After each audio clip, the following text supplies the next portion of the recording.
ចាស់បងជំរាបសួរដោយសារតែមានបងប្អូនម្នាក់គាត់មានចង្អល់តាក់ទងជាមួយនឹងការប្រើប្រាស់លេខដៃទៅលើប្រភេទ Toyota Ray ណាបងអញ្ចឹងជាទូទៅប្រអប់លេខរបស់យើងគឺយើងមានអក្សរ P អក្សរ R N ហើយនិង D អញ្ចឹងបងឃើញអក្សរ D នេះគឺវាមាន /S and M មានន័យថាបើសិនជាយើងប្រើលេខ D នៅខាងក្រោយហ្នឹងក៏យើងអាចប្រើលេខដៃបានដែរបើសិនជាយើងទះចូលលេខដៃណាបងអញ្ចឹងបងសម្រាប់វិធីនៃការប្រើប្រាស់ពីដំបូងដែរយើងទាញប្រអប់លេខយើងមកអក្សរ D មកអញ្ចឹងឥឡូវនេះបើសិនជាប្រអប់លេខយើងជាទូទៅមក D អញ្ចឹងគឺលេខអូតូអញ្ចឹងអូតូហ្នឹងគឺនៅពេលដែលយើងវាយទៅខាងស្ដាំអញ្ចឹងវាយទៅខាងស្ដាំចេះនឹងចូលលេខដៃទេបង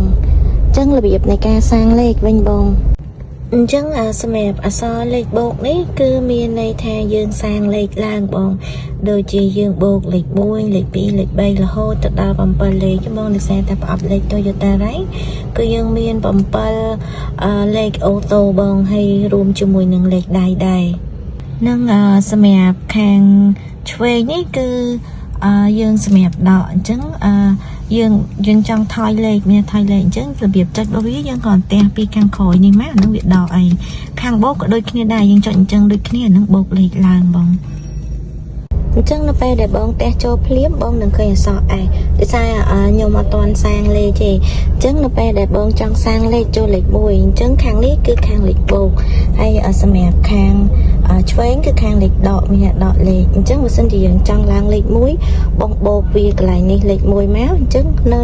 បងមើលទៅលើ MID នឹងឃើញM1 អញ្ចឹង M1 ហ្នឹងមានន័យថាចូលលេខ1អញ្ចឹងបើយើងចង់ចូលលេខ2យើងបូកឡើងទៀតរហូតដល់ដោយសារវាមាន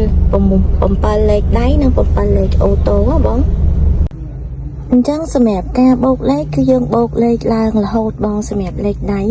ហើយបើសិនជាបងចង់ប្រើលេខធម្មតាវិញបងគ្រាន់វាយប្រអប់លេខមកខាងឆ្វេងចូលលេខអូតូវិញហើយបងចាបងអញ្ចឹងសម្រាប់ការប្រើប្រាស់លេខដៃទៅលើ Toyota Ray គឺមានប៉ុណ្ណឹងបងសូមអរគុណបង